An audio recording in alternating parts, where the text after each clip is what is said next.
इससे आपको शुद्ध ज्ञान प्राप्त हो जाएगा।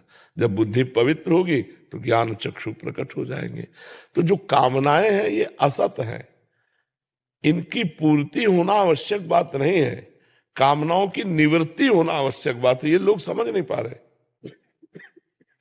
ऐसा हमको प्रतीत होता है कि जो हमने कामना की, अगर ये पूर्ण हो जाए तो हम सुखी हो जाएंगे, ऐसा प्रतीत होता है।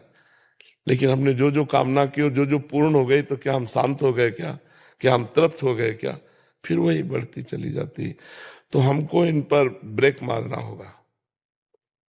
असत कामनाओं पर ब्रेक और सत कामनाओं को छूट दे दी। आगे चल के सत असत दोनों कामनाएं शांत, तब वो आनंद मिलता है जिसकी हम खोज कर रहे हैं।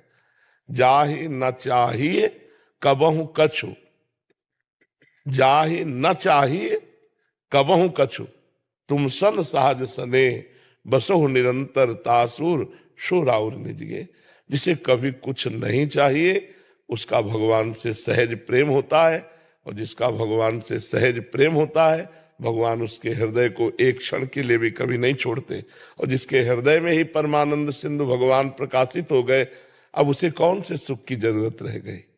जिनके प्राप्त करने के बाद कुछ प्राप्त करना बाकी नहीं रहता, वो परमात्मा जो हमारे हृदय में प्रकाशित हो गया, फिर क्या जरूरत रह गई? समझ पा रहे आप?